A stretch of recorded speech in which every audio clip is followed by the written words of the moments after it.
Shikues të nderuar, mirëmbrëma. Ky është edicioni i lajmeve orës 23 këtu në televizionin publik. Lëvizja Vetëvendosje ka mbajtur mbledhjen e 58 të Këshillit të Përgjithshëm. Kreu i saj Albin Kurti ka folur për situatën politike në vend, për të cilën tha se pavarësisht bllokadës së kuvendit, institucionet e tjera vazhdojnë të kryejnë punën. Sipas Kurtit, zgjedhja e kryekuvendarit është obligimi të gjitha subjekteve politike. Në mbledhjen e 58 të Këshillit të Përgjithshëm të parën pas zgjedhjeve të nëntëshkurtit para delegatëve, kryetari i Vetëvendosjes Albin Kurti ka thënë se në Kosovë ka vakum kushtetues, referuar bllokadës së kuvendit, por tha se institucionet e shtetit funksionojnë. Ai tha se është obligimi të gjitha partive politike zgjedhja e kryetarit e nënkryetarëve të kuvendit. Nuk kemi krizë sepse institucionet dhe mekanizmat e shtetit demokratik funksionojnë. Organet e rendit dhe të sigurisë veprojnë.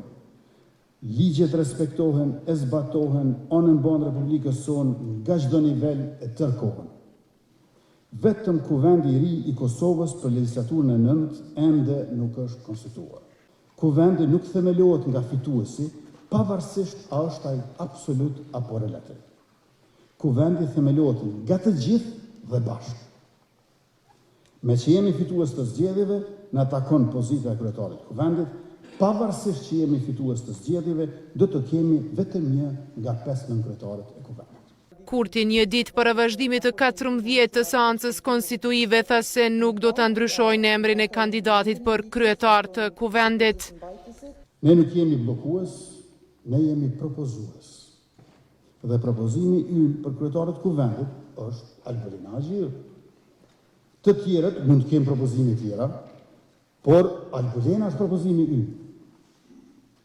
Të tjerët le t'i ruajnë propozimet e tyre, kur t'ju vi rradha atyre, e ne do t'i respektojmë ato.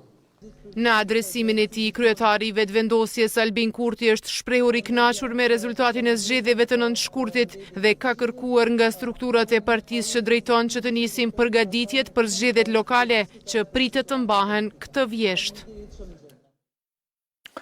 Ndaj deklaratës së Albin Kurtit ka reaguar deputetja e Partisë Demokratike Vlora Qitaku, e cila ka kërkuar nga Kurti dhe Vetëvendosja ta zhbllokojnë situatën dhe mos të mbajnë peng Kosovën. Ajo ka shkruar në rrjetin social Facebook se zgjedhjet kanë përfunduar para më shumë se 3 muajsh dhe Kosova është ende pa kuvend funksional dhe pa qeveri legjitime. Por Albinin nuk ka krizë as institucionale, as politike, ashtu siç nuk sheh krizë ekonomike, nuk sheh as rritje të çmimit të energjisë e as të kostos së jetesës, ka shkruar ndër të tjera Qitaku. Mos konstituimi i kuvendit të Kosovës po vlerësohet se po e vështirëson rrugën e Republikës drejt integrimeve evropiane. Njohës të këtyre proceseve kanë kërkuar nga partitë politike që të gjejnë një konsensus sa më të shpejt, pasi thonë se vendin e presin sfida në arenën ndërkombëtare.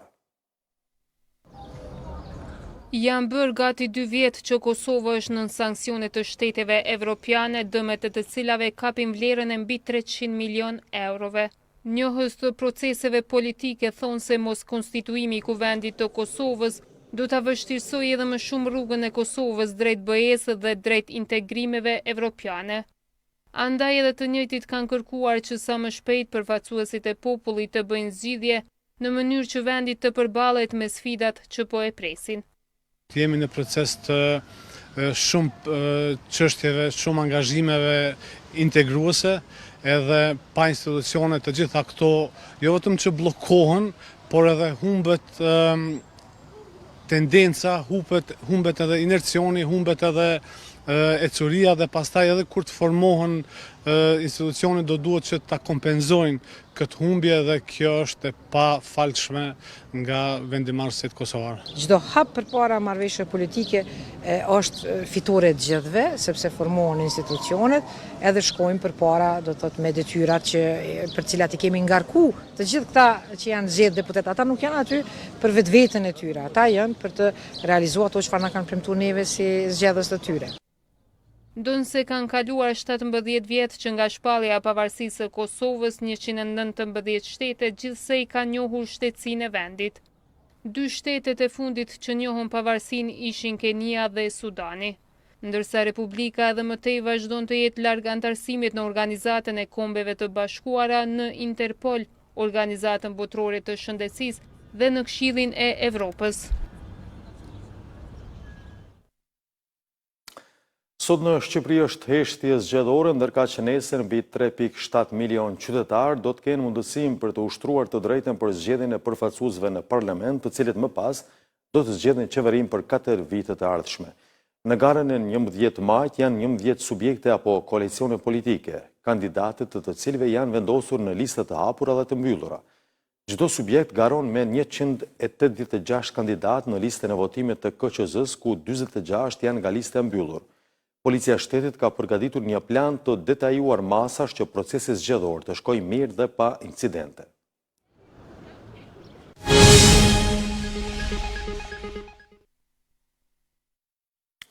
Sot janë bërë 27 vjet kur në Lapushnik të Drenasit u zhvillua betejë e ashpër ndërmjet ushtrisë qeverimtare të Kosovës dhe forcave serbe. Kjo betejë është zhvilluar për 3 ditë me radhë dhe ishte njëra ndër më të lavdishme të UÇK-s. Gryka e Lapushnikut u mbajt e bllokuar për muaj me radhë, duke u mundësuar luftëtarëve të UÇK-s që të lëvizin të lirë në një pjesë të madhe të territorit të Kosovës, dhe kjo u amundësoi organizimin dhe furnizimin me armatime. Lufta e zhvilluar në grykën e Lapushnikut për kontrollin e kësaj zone ka qenë më e rëndësishme për UÇK-n, pasi e bënte të pakalueshme për forcat serbe rrugën Prishtinë-Pej.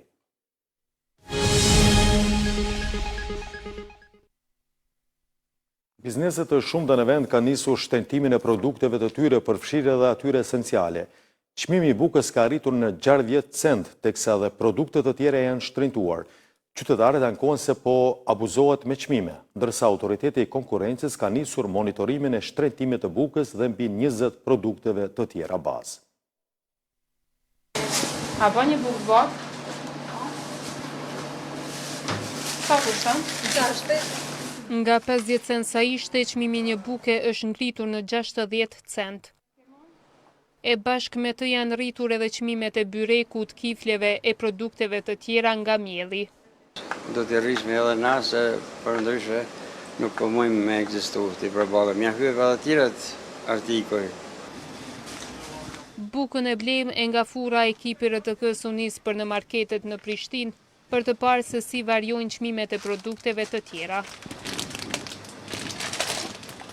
Çmimi vetëm këtyre 4 produkteve cilat konsiderohen edhe esenciale për qytetarët, pra mielli, sheqeri, vegeta dhe makaronat, kushton 5 euro në një nga marketet në Prishtinë. Pra 5 euro 60 cent kushtoi vetëm buka bashkë me këto produkte të tjera esenciale, të cilat sigurisht se janë të pamjaftueshme për tryezën e një familjeje në bazë ditore. Po të shtojmë edhe djathën, vezët e çajin, shumat e i kalon vlerën prej 10 eurove. Qysh do me ekzistu kjo popullat? Qa po mendoj tani? Qysh shkon kjo punë kështu? Nuk i kuptoj këto gjona. Do të me ditë njëri sa ka të arna, edhe me ekzistu shmimi që mune mbulojnë që atë kosot jetesës. Kanë fillu me u rritë, po sigurisht për shkak të rritjes së çmimit të energjisë elektrike. Por nuk mbetet me kaq. Pas shpenzimeve për ushqim, qytetarët që në këto ditë ngrota duan të shijojnë kafe në një nga kafeterit në kryeqytet, do të mendojnë nëse do t'i frekuentojnë ato që janë në sheshin e Prishtinës. Në një nga kafenet këtu në sheshin Zahir Pajaziti në Prishtinë, çmimi i një macchiatoje të madhe ka shkuar në 2 euro. Çmimi i një kafeje amerikane kushton 1 euro 80 cent. Macchiato së vogël 1 euro 50 cent, aq sa dhe çmimi i një shisheje ujë. Për të frekuentuar këto kafe, marketet apo edhe vendet e tjera, qytetarët që përdorin veturat si mjet transporti do të kenë edhe shpenzime të tjera shtesë. Kjo pasi edhe pse ka rënë çmimi i derivateve në bursën ndërkombëtare në Kosovë, çmimi i 1 litre naftë po sillet rreth 1 euro 22 cent, ndërsa i 1 litri benzinë 1 euro 21 cent. Rritja e çmimeve dhe shqetësimet e ngritura nëse bizneset po abuzojnë me to, kanë shtyrë autoritetin e konkurrencës që të monitorojnë tregun. Njohës të ekonomisë fajin për këto çmime të larta, po ja lën edhe importit. Një shtet që nuk ka prodhim, sigurisht që nuk ka dhe zhvillim ekonomik. Ne kryesisht po importojmë produkte dhe elementare që në Republikën e Kosovës sigurisht që do të me një angazhim më të madh kishin mujt me u prodhu këto. Bizneset të shumta kanë paralajmëruar edhe më tej ngritje të çmimeve të produkteve të tyre, duke u arsyetuar në shtrenjtimin e energjisë elektrike. Para lajmeve ndërkombëtare dhe një sqarim që vjen nga Universiteti i Prishtinës në lidhje me dhënien e hapësirave të kufizuara në shfrytëzim të palëve të treta për qëllime jo akademike. Në këtë reagim thuhet që pas reagimeve që shoqëruan një aktivitet të një subjekti politik në një sallë të Universitetit të Prishtinës të zhvilluar ditën e sotme, Universiteti i Prishtinës sqaron opinionin publik se leja për shfrytëzimin e kësaj salle është dhënë në pajtim me vendimin aktual në fuqi. Në këtë vendim, ndër të tjera ceket se hapësirat të kufizuara të universitetit mund të vijen edhe në dispozicion të palëve të treta, kur bashkëpunimi nuk lidhet drejt për drejt me fushat e mësimdhënies, kërkimit shkencor apo përfitimeve tjera akademike e profesionale, por kjo gjë nuk ndodh vetëm gjatë ditëve të fundjavës, kur ato aktivitete nuk pengojnë, fakt ndodh gjatë vitëve të fundjavës, kur nuk pengojnë pra procese mësimor dhe këto aktivitete kërkimore apo administrative të Universitetit të Prishtinës. Për më shumë, në vendim ceket edhe se hapësirat e kufizuara të UP-s nuk mund të vijen në dispozicion në kohë të fushatave zgjatore.